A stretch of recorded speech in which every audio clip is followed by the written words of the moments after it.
Hello once again. I'm Mac Davis for Road Trip and the After Chat. Earlier today, we had a chance to join a press conference with Paul Levesque, Triple H from WWE, concerning NXT and their move to USA this Wednesday night. Hey everybody, thank you for joining today. Again, as always, I appreciate the support for everything that we're doing with NXT. As Mark said, very exciting time for the brand, taking its first step onto USA Network on a weekly basis starting this Wednesday. I just want to make sure that everybody is aware. This Wednesday and the following Wednesday, on the 25th, we will be 1 hour on the USA Network live, and then go directly to 1 hour on the WWE Network live. So the show will still be 2 hours. 1 hour of live content on USA, 1 hour of live content on the network. And then starting on October 2, we will be on the USA Network every week, live for 2 hours, 8 p.m. Eastern Time. So obviously, as you can see, exciting time for us in the shift. Talent are geared up. I think if you are paying attention on social, which I know all of you are, their excitement comes through. And it should be a really strong starting episode of NXT. If you remember, we have a fatal four-way match for the NXT Women's Championship #1 contenders with Bianca Belair, Candice LeRae, Mia Yim, and Io Shirai. We also have a North American Championship match with Velveteen Dream, the champion, defending against Roderick Strong from the Undisputed Era, with the opportunity for the Undisputed Era to fulfill their self-proclaimed destiny of holding all the championships in NXT. And then also a street fight between Killian Dane and Matt Riddle, which, if it's anything like their first outing, should be spectacular. So it's an exciting time. I'm going to open this up to questions, and I look forward to hearing them all. And thank you again for the support. And as a reminder, that is *1 to ask a question, and please limit yourself to one question and one follow-up. We will take our first question from Mike Johnson with PW Insider. Please go ahead. How are you, Paul? Congratulations for being back on the top of the list, Mike. Oh, I'll let Brian Fritz go out of where I tossed him in about an hour, so I should be good.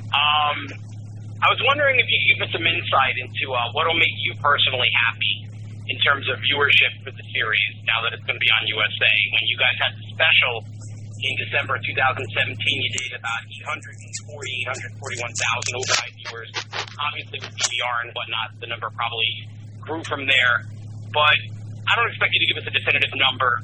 But in terms of viewership, if you hit that area, are you happy?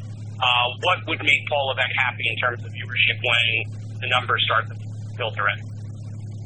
Well, the truth is, when we did that back then, the brand was slightly different, in a little bit of a different position, and we did it with almost zero promotion. This is a little bit different, but Mike, the truth for me is I'm not necessarily looking. I think that the initial numbers are big, in meaning to us. But I'm really interested in the long haul of what it does. This isn't about coming in and doing a shot number or something up front and hot-shotting. This is about building a brand and a whole nother franchise. As you've seen, we've done over the last 5 or so years with NXT. It's been about one event after the other and building momentum and doing it right, not rushing ourselves, not getting ahead of ourselves. We built the brand, then we put it on the network and got to a point where we could do live specials, and then added them as we felt we were ready to do, and went further and further down the line and kept increasing the quality of the product. So I think we're here in this moment because it's the right time for us to be in a bigger platform, something we've been working on for the last year and a half, 2 years. The timing is right. here we are, but I don't want it to look like, man, we're all guns blazing on these first couple of episodes, and I'm going to be uber disappointed if they don't do a certain number. I'm in this for the long haul. I want this show, every week after week, to build on each other. I want fans to, because if you're a fan that's not aware of what NXT is, but you are into, so to speak, the art form of what we do, I guess, the pro wrestling side of it, the bell to bell, this is the product for you. This is going to reach deep into what you like and give you something more. So I think fans will find it over time, become enamored with it over time, and it will continue to build just like it always has. So that's a long-winded way of me giving you no answer. But I will be happy if it does more than it did the last time. And but to put a cap on it, I don't want to put a cap on it, and I also don't want to set expectations that are either unrealistic or disappointing, in that you do something that's spectacular and we should all be cutting backflips over, but it's not the number that we put out there by a little bit. People go, oh, it's got to be disappointing. I will be happy if this show is great. And if talent have great performances, if we are able to put on something that we're proud of, and that all the talent that are there feel like they were able to showcase themselves in the best way possible. That'll make me happy. All right, and I just wanted to ask you if you could expand a little bit on your comments about the 205 brand. You talked with Newsweek about a week or so ago and discussed 205 Live shifting under the NXT umbrella. That's led to some conspiracy theories out there that maybe this is the beginning of the end of 205 Live as a separate brand. I was wondering if you could kind of explain what you meant there. Is maybe 205 Live is going to be paid wholesale going forward? Maybe some of the talents are going to be absorbed back into NXT. Like, what does the future hold for the the 205 Live series and the brand in terms of your vision? Hold on, Mike. Wait just a second now. You're saying that I spoke to somebody and then you guys took it and ran with it and created conspiracy theories? Universe suggestions? I don't believe that for a second. No, look, it really, for me, there's an opportunity. The cruiserweights, the 205 Live guys, if you want to speak, if you look at recent activities, you've had some people like Chad Gable come in, but you've had also people like Swerve Scott, different people come up through the system and get there. I think it's more reasonable, and that championship sits better in an NXT umbrella that is more geared towards bell-to-bell action than it is on general entertainment. Does that mean that it doesn't mean any of the things that were speculated? It just means that is where it sits better from a perception standpoint, so that maybe as time goes on, and none of this is written in stone, but as time goes on, rather than seeing the Cruiserweight Championship defended under a Clash of Champions banner or something like that, you see it at a takeover, or you see it someplace else. It doesn't mean that it can't take place in those things. It just means that it will also sit there and create more opportunities for everybody within that brand as well. There's a lot of talented performers there. Sometimes they don't always get the bigger opportunities to showcase what they can do, just due to where it sits and the opportunities that they have. So if this can offer them more opportunity to showcase how amazing they are as performers, that is exactly what I want to do. It's all about giving them the best opportunity. If there's an opportunity for them to do something there, and get more eyeballs, then I'm all into it. Well, I'd say there's no argument that Cruiserweights deserve more eyeballs behind them. Thanks as always. Always a pleasure. I appreciate talking to you. Thank you, man. And next we will hear from Alex McCarthy with TalkSport. Please go ahead. Hey, Alex. Michael, how you doing, bud? I'm great. How are you? Yeah, fantastic. I just wanted to touch on, obviously, I saw you in Cardiff and the fantastic show that was put on there. The NXT UK roster, there's been rumours that the likes of Pete Dunne, Rhea Ripley, maybe Tony Storm are likely to be full-time with the US brand now that you're moving to the USA Network. that'd be a thrill for NXT UK fans and Brits like myself. Can you confirm or comment on those suggestions? So, I think if you look at it in a manner of the NXT UK brand sitting in that NXT bucket, I think you're going to see a lot of performers that are regular NXT UK talent crossing over into NXT on USA Network and performing there and showcasing their brand and what they do there, and helping awareness of that brand as well. Whether or not they become full-time on either brand, depending where they are, just like you've seen performers come from the U.S. and go over there, I think you will see back and forth. That you might see a performer that comes into Full Sail and has a 2 or 3 month run and then ends up back in the UK, like a sort of a program or a storyline here, and then move back. I think you'll see back and forth. I don't think there's a hard line between those, as much as you would see with, when there's a hard brand split, Raw and SmackDown, and you don't see people crisscross. One is one thing and one is another. I think these brands, kind of complement each other and allow opportunities for both. So I think there is opportunity for Walter to come over to the U.S.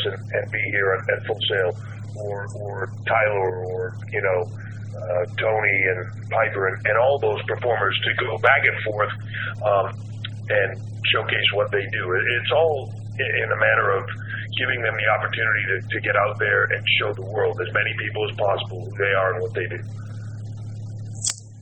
And I think that also just as more to that, I think that keeps it fresh for fans as well, because they're constantly getting to see new and fresh, I mean, you mentioned yourself there, a bit of a two-headed question here. You mentioned yourself here the brand split. Is it safe to say, NXT obviously now has a bigger platform? Are they going to be a part of that draft? Is it a 3-brand draft, or is it just Raw and SmackDown? And in terms of NXT schedule, it's rumoured that WWE is not going to do the city so much anymore. So can we expect more takeovers in their own right, a bit like the 25 show?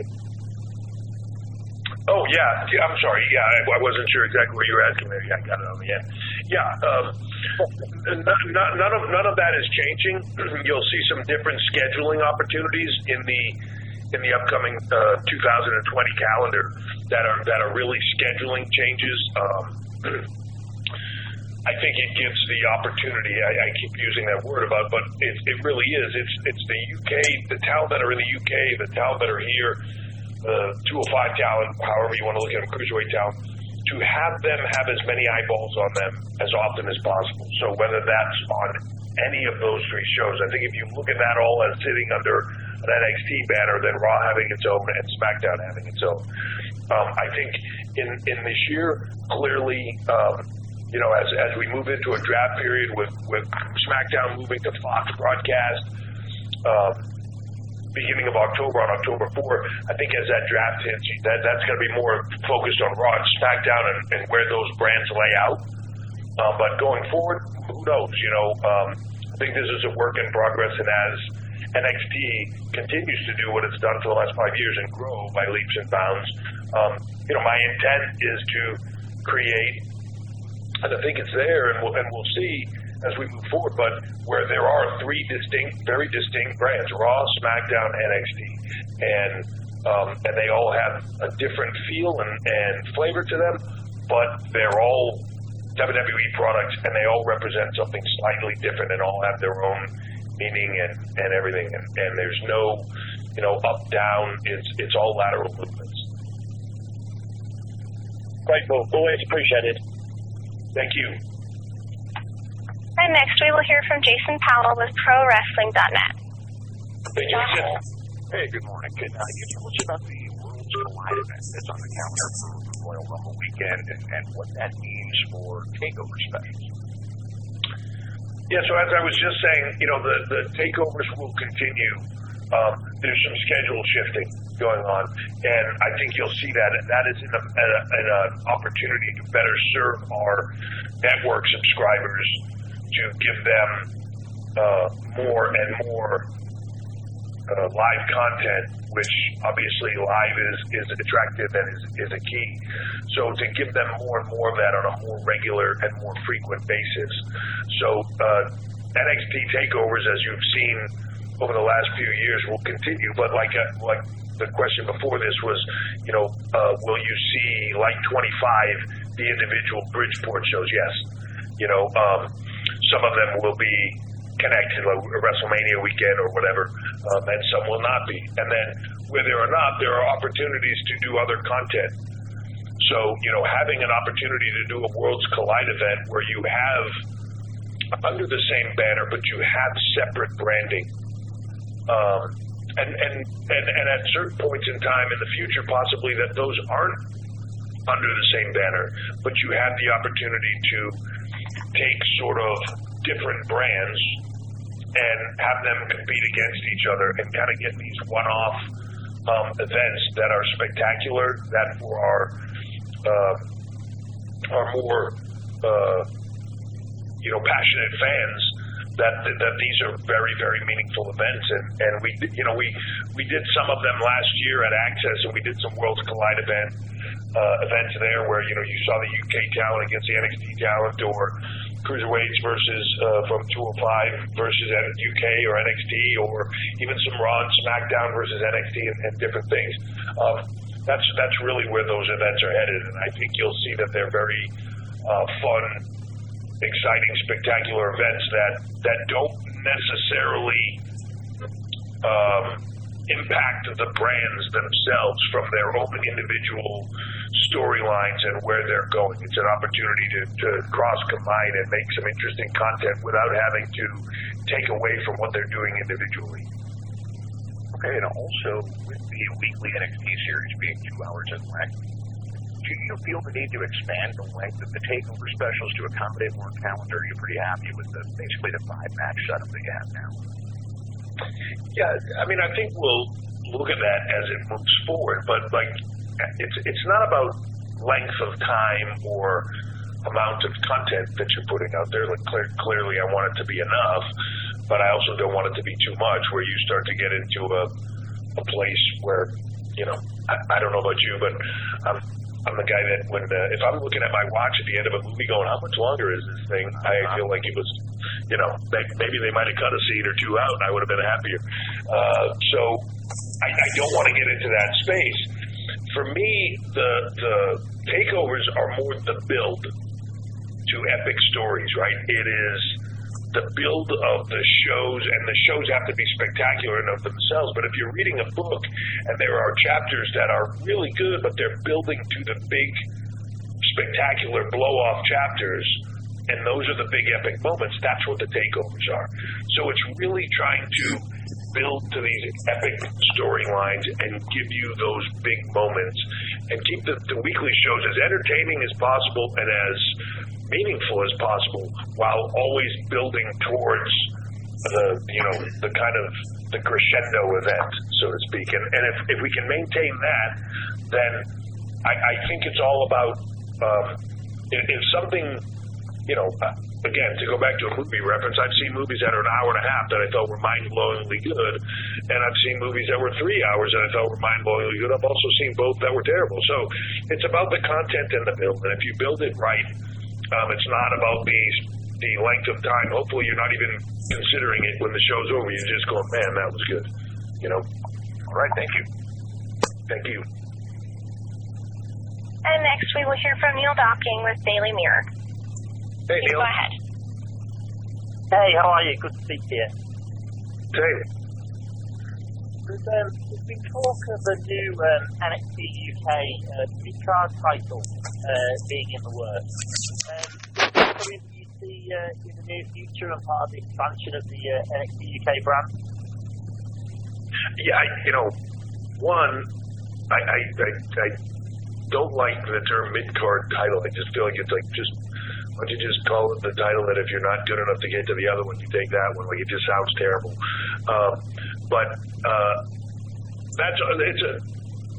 These brands are constantly growing and they're constantly being evaluated for what's needed. I don't see the need for that at this time. I know that's been speculated a lot about, but I think, I don't know, somebody put it on the idea on the internet, I think, and then everybody just ran with it. I don't necessarily see it at this time, but I'm also not opposed to it, you know, and maybe very shortly down the line, that is an opportunity. I think it just depends on how it moves forward and where the brand goes. And, you know, you want to make sure that you have enough talent. You want to make sure that they have opportunities, that everything means something, and that, you know, you don't just have a championship for the sake of having a championship, but it really doesn't mean anything. You know, if it gets confusing and there's just too many, then that doesn't do any good either. So it's a constant evaluation process. But right now, while we thought about it, it's not necessarily in the works. Okay, I understand. I mean, one other thing I was asking about was Killian Dane. Obviously, we saw him move up to the main roster with Sanity, and then he's returned to NXT now, and as you alluded to earlier, to be part of this match with Matt Riddle. How do you assess Dane's potential and his sort of current state in the NXT landscape, you know, having returned to full sail? I think just like I did when he was there the first time in NXT, I think he's a phenomenal talent that is a sponge for growth and wants to get better all the time, and that's really what I'm looking for.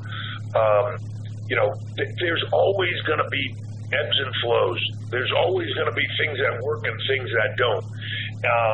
The beautiful thing about what we're creating, in my opinion, is that we are creating opportunity where, you know what, you're doing something here and then you get an opportunity to do something else. And if it works, phenomenal. If it doesn't work, okay, there's other opportunities here. There's opportunities, and there will be opportunities all over the globe. So it's not about just where you are in the moment, but boy, take this risk, but if it doesn't work out, thanks for coming. You know, there's opportunities to continue to grow, grow creatively and expand and do more. And I think that over time, you're going to see that, you know, even just now, the opportunities for talent to excel, let's say in NXT, and then move over to the UK for a little while and freshen up and do something different there with a whole different roster of talent. Maybe, you know, try on something new, expand their character, grow, evolve into something different or more. Those opportunities are always, you know, to me, that's what makes great performers, and it's where you find the best things. So as they have those opportunities, like guys had, you know, 30 years ago when there were territories in the U.S. and people could go to all these different places to go to have these opportunities, but not just have a place where you can go and do what you do, but to have a place where you can go and continue to grow, learn more, be taught more, take things to another level, continue that level of professionalism, but yet also where your career is taken care of both you know, financially, but also medically and everything else. You know you're in the best shape. Quality rings, quality medical, quality training, quality everything. It's there. Professionalizing what we do across the board around the globe. Great, thanks. And next we will hear from Dave Meltzer with Wrestling Observer. Hey, Dave. Please go ahead. Hey, Paul, how are you? I'm good. How are you? Good. It's a really interesting time. You know, it's a big transition for everybody in the business. Time-wise and just, yeah, sorry. And winners are the fans, you know? Well, yeah. I mean, ultimately, yeah. It's the best time for the fans and best time for the talent in 20 years, maybe longer. Yep. You've talked about a lot of stuff. Now, I guess on the draft, I mean, where is NXT, like, will there be NXT talent drafted to Raw or SmackDown, or perhaps is NXT going to have I mean, I don't know how the drafting is going, but will there be a representative from NXT involved on that draft, on those two draft specials? Or yeah, I think everybody's going to have to wait and see. I don't foresee that being something, but like right now, I think the main focus of the draft itself is Raw and SmackDown. As October 4 comes along and moves forward with Fox and Fox Broadcast taking SmackDown and us staying with our partners on USA and NBCU, like those become two very competitive landscapes.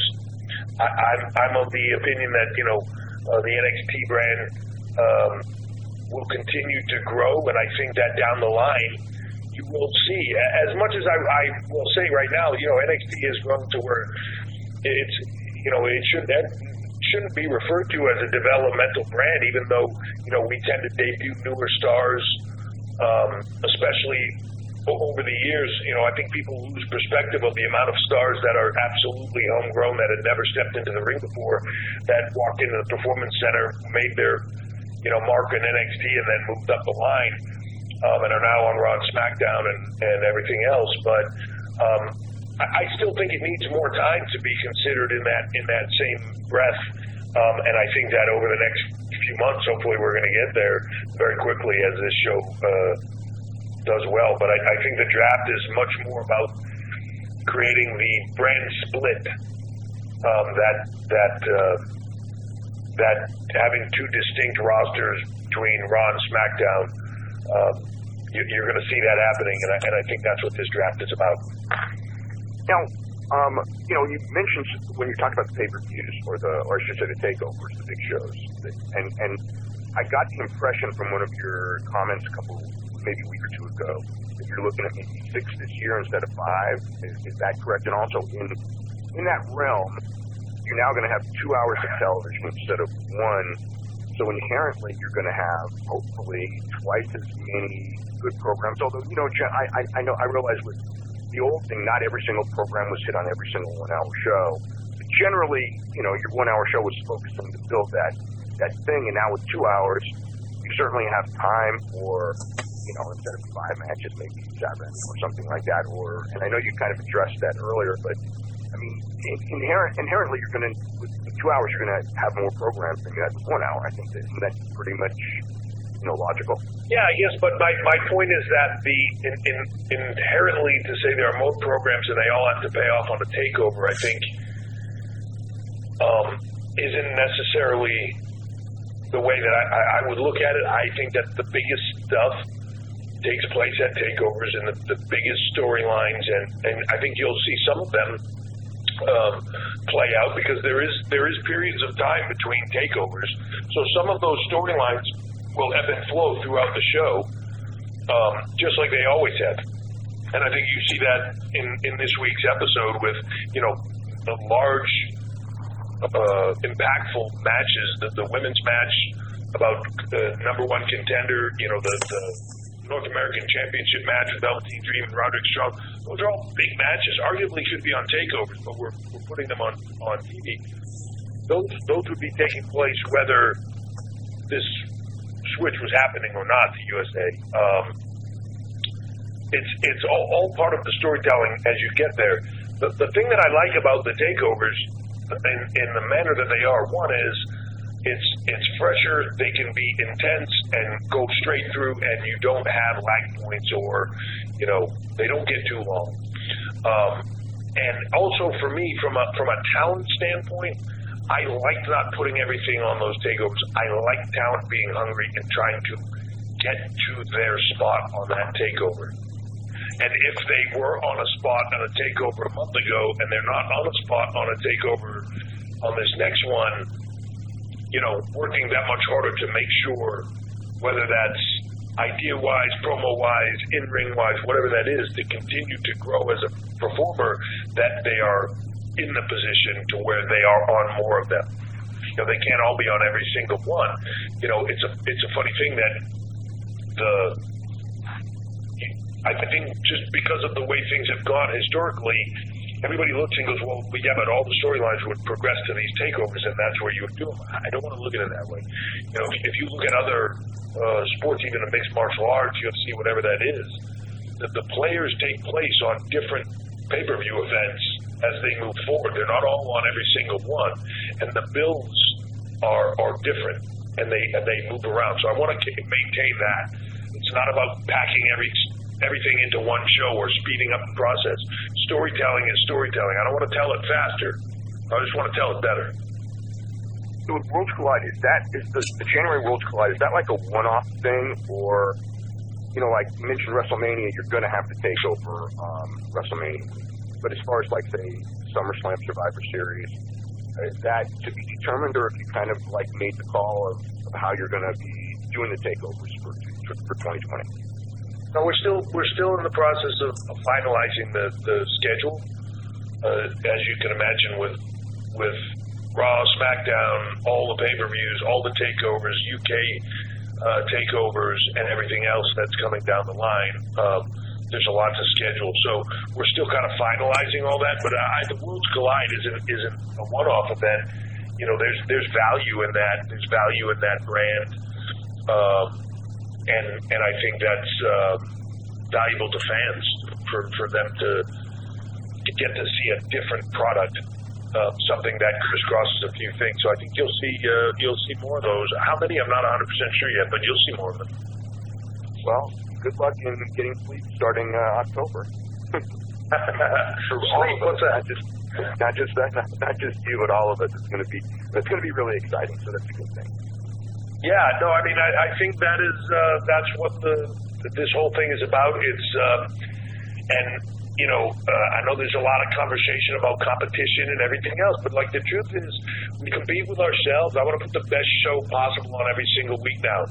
I want to put the best show possible against Raw, against SmackDown, against anybody. I want to compete against ourselves to have the best show that we can. That competition, that's what leads to the best stuff in the business. From a product standpoint, when you have competition, it makes everything good. So we create our own. Thanks very much. Thank you. And next we will hear from Henry Holloway with Daily Star. Please go ahead. Hi there, thanks for talking to us today. Thanks, Henry. I guess my first question is, obviously we've seen a few main roster talents move down to NXT now, obviously with Tyler Breeze and Fandango and then Killian Dane, and there's been a lot of buzz on social media with this week after Kevin Owens' tweet essentially suggesting that maybe NXT could be within his future. So I guess maybe you can give us a little look backstage. Is there a buzz about main roster talents wanting to go back to this new look NXT? Look, I think if you're a main roster talent, and I don't even like using that word. If you're a talent on Raw, on SmackDown, you now see NXT as a viable opportunity. I think a lot of people, there's not a week goes by that I don't get a call from a Raw or SmackDown talent saying, "Hey, if you need me for anything, I'd love to come down and work on NXT and live events or even on the show. I'd love to be a part of it. Or UK, I'd love to be a part of it." When something special like what's happening in NXT is going on, people are excited to be a part of it. When they then have the opportunity to see that shift from the network and the distribution that it had to USA Network with the distribution that it will now have, 2 hours live, that's a game changer perception-wise. So now everybody is interested. If you're not in the mix of something incredible right now on Raw or SmackDown, you're thinking to yourself, well, I wonder if I could do something there, or I wonder if I could do something here, or if there seems to be no plans for you moving forward. And there's ebbs and flows in everybody's career. So as soon as there's a downtime, yeah, everybody's thinking about it right now. As far as Kevin Owens goes, I think Kevin Owens is one of the best, most talented guys in the industry today. If there was an opportunity for him to be in NXT, I would jump at it. If he is legitimately fired, I would jump all over that. And if there's opportunity for a lot of talent, I don't see the barriers, and I don't see any blockage to anyone going anywhere at this point in time. So if the opportunity is right for somebody to make the lateral shift over to a Raw or a SmackDown from NXT or vice versa and come back into NXT or for the first time come into NXT, if they are talent and feel like they can hang in the ring doing what we do, then love to have them. Thank you very much. I guess my second question is, obviously, NXT UK will become I think it will become the default most viewed network exclusive show once NXT moves over. So I guess would there be any ambitions in the UK to move NXT UK to a broadcaster that can also be shown live, or is that a bit too far down the line to be thinking about that? Yeah, I think just like with NXT, we're constantly evaluating where all of our content goes, and that includes, digital and social. So kind of getting that expansive reach. When you have 1 billion social media followers and the number one show on number one channel on YouTube, you have a lot of options. So what do we put out there where is a constant evaluation process. Some stuff has to live in that YouTube world and in that kind of everybody can just click on and see world. Some of it has to live in our network world and super serve that fan base, and some of it has to live on television and get broad distribution across cable or network television. So we're constantly evaluating, and the UK would be no different. If there's an opportunity, we will look at it. Thank you very much. Thank you. And next we will hear from Jim Barcelona with Miami Herald. Please go ahead. Hey, Jim. Hey, congratulations. I was just curious about, I know you talked about 2 hours, but I was curious about the thought process and decision to go 2 hours compared to 1 hour or even 3 hours. Well, just me personally, I wouldn't want to go 3 hours. Every hour that you add gets exponentially harder. It really does. 2 hours. So for the last, couple of years, one of the more difficult things in the NXT brand has been just bandwidth of, we have a lot of talent, and I'd like to debut them, and I would like to get them on TV, and I would like to put them here, and I don't have the space. So as you were constantly building or building storylines towards takeovers and everything else, and with an hour show, the real estate of where you could put people, there was constant, every single episode that we would do, I would think, man, I would really like to get this person on the show, and I just don't have the space for it. Man, I would really like to debut this person or get them out there, and just running out of room. So the 2 hours to me is not about speeding up anything or storylines or increasing the amount of time that you see talent. It's about having the opportunity to debut more and letting more talent shine, which, I talked about a few minutes ago about the competitiveness of that. When you give an opportunity for more talent to shine and for them to have more opportunity to step up to the plate and take a swing, you're creating competition for spots. You're creating now competition for everybody in those spots is going to be creating, their own opportunities to make it to takeovers and to do more. So all of a sudden, if you're, at the top of the card, you're looking backwards and going, man, all of a sudden there's all these new talent on the show. I got to step up my game. And they're going to step up their game. So, it's a competitive environment that makes everybody better. And that is really, the 2 hours to me is an awesome opportunity for us to debut a lot of talent that have been chomping at the bit to show the world who they are. And they're going to get that opportunity now, and they're going to get it in the biggest way possible on the USA Network live every single week for 2 hours a week. And also, Paul, NXT is just morphed into its own huge brand. And it really isn't developmental anymore, per se. I'm just wondering, is there any thought process of resurrecting something like FCW or calling something else for the house shows and making its own developmental brand? Yeah, it's something that we're looking at always of stepping forward and evolving that process of, like, as you talk about the local shows in the Florida area, what are those shows? And as the opportunity for NXT as a brand grows and now has a different platform on USA, obviously the opportunity to do more and bigger things, but you also don't want to lose the chance for somebody that's kind of just getting their feet wet in the ring to step in there and get those reps and have that opportunity to grow and to shine. That's how you get great at this business is by doing it, and by, then stepping back into some place like the Performance Center and having people help you and evaluate you and tell you what you need to work on, and then going back out there and getting to apply those things. So it's absolutely something that we're looking at, of figuring out the best way to make those things continue and move forward, so that everybody has the opportunity to step up to the plate and continue to grow. Thank you, Paul. Thank you. Savannah, we have time for one more question. And we will take our final question from Justin Lamar with TriBLive.com. Hey, Justin. Go ahead. Hey, Paul, how are you? I'm good, man. How are you? Good, thank you. Hey, so NXT, weekly, it's going to still be at Full Sail. Just wondering if you could talk a little about the decision, if it's, kind of as simple as if it's not broke, don't fix it. Is it more expense conscious, or is it, hey, it makes the takeovers when you travel more attractive, or just, what kind of went into the whole decision to do live TV but keep it at Full Sail with that intimate crowd? I think all the things that you just mentioned were all put on the table, all evaluated, to try to figure out the best way to do this.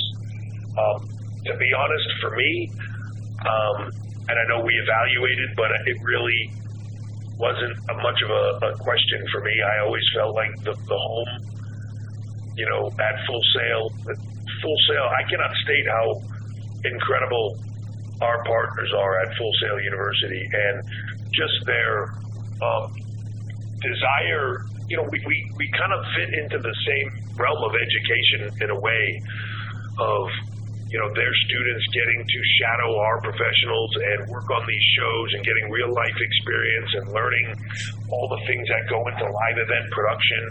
And now with that opportunity being live on USA Network, it's just a whole other level of education for them. I'm sure you're aware that tickets sales there go into scholarship funds for students at Full Sail. And, it's just a really meaningful and great partnership. But the other thing that's happened over the course of time for me is that the fans that come to Full Sail, they're just as much a part of this brand as the talent and the people behind the scenes that are making it happen. Like, they are so passionate and they're so invested in the product, and even to just being a part of it themselves and creating their own events outside of coming to our shows and traveling and seeing stuff. They're just, when I say we are NXT, they're every bit a part of that we, as anybody else is. And for that reason alone, I want to do this with them. I don't want to just say, hey, we had an opportunity to grow and now it's time for us to leave our hometown and spread our wings and go out there in other places. In this time, to me, I want to bring the world to them, and I want to bring them on this journey with us and have them, in 2 days, we're going to be at Full Sail for this first event, and it's going to be live on USA, and I can't wait for them to be able to say, and as much as it's been on the network and we've done takeovers and all that stuff, this is different. This is USA Network. It doesn't get a whole lot bigger than this, and for them to stake their claim, I can only imagine the energy that is going to be coming out of Full Sail on Wednesday. It's as much our home as it is theirs, and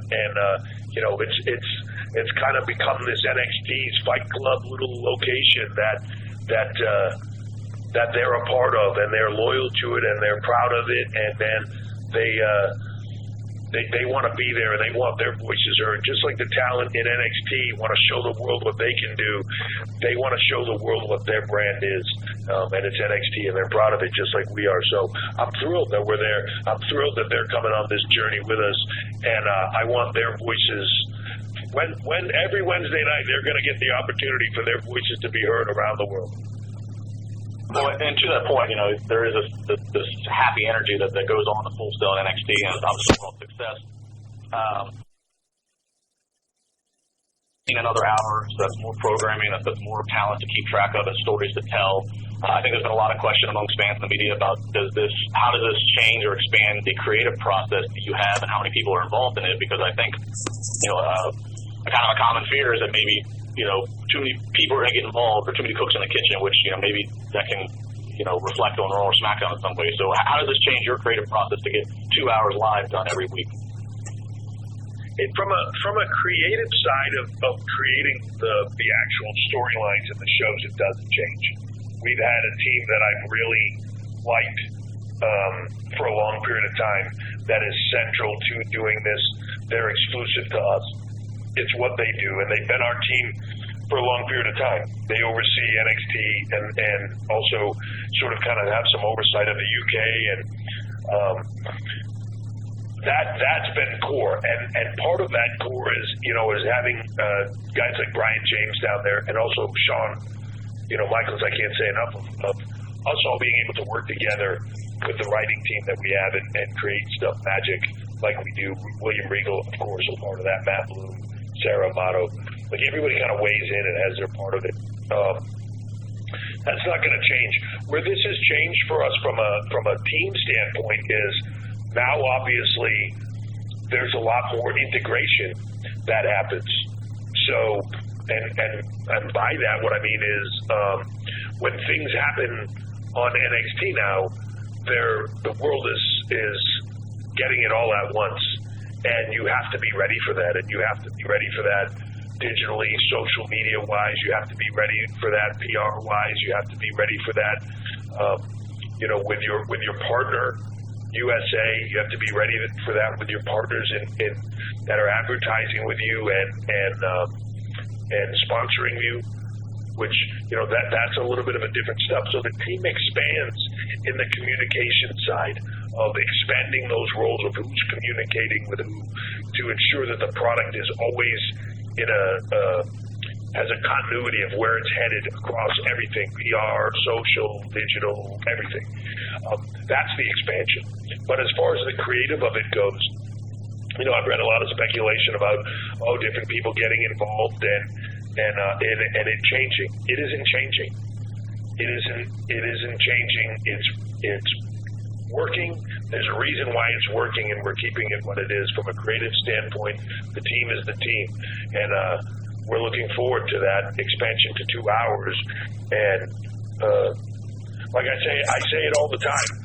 There's a pride that comes with NXT of everybody that's involved in it and what we're doing. And in this moment, I think that's the most evident it's ever been. This team is chomping at the bit to show the world, what we do, that we are NXT, and to show them all. They can't wait, and neither can I. Well, thank you very much for doing this. We appreciate it, and good luck Wednesday. Thank you, Justin. Thank you, everybody. Sorry, go ahead. At this time, I'd just like to turn it over to Mr. Levesque for any additional or closing remarks. Thank you very much. I appreciate all the questions. There were really good things today, and obviously there's going to be a lot more as we move forward, because this is a work in progress, and this is going to grow and shift and move fast. So I would love to not only continue to do this, and I've been asked that, is this going to continue, or is this going to go away because of the move to USA and the increased exposure? I would like to not only continue it, but to increase this outreach and the connectivity that the brand has with all of you, and keep that communication line open.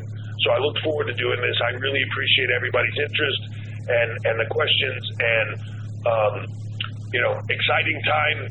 I really look forward to the next months and weeks and showing the world what we do, who we are, and continuing to put on what I feel are the best storylines in the industry, the best talent in the industry, and show the world what we do, that we are NXT. Thank you very much. Oh, yeah! Get ready for everything you ever wanted to hear, know, and find out about Hulk Hogan, the greatest of all time. You are now watching the Blood.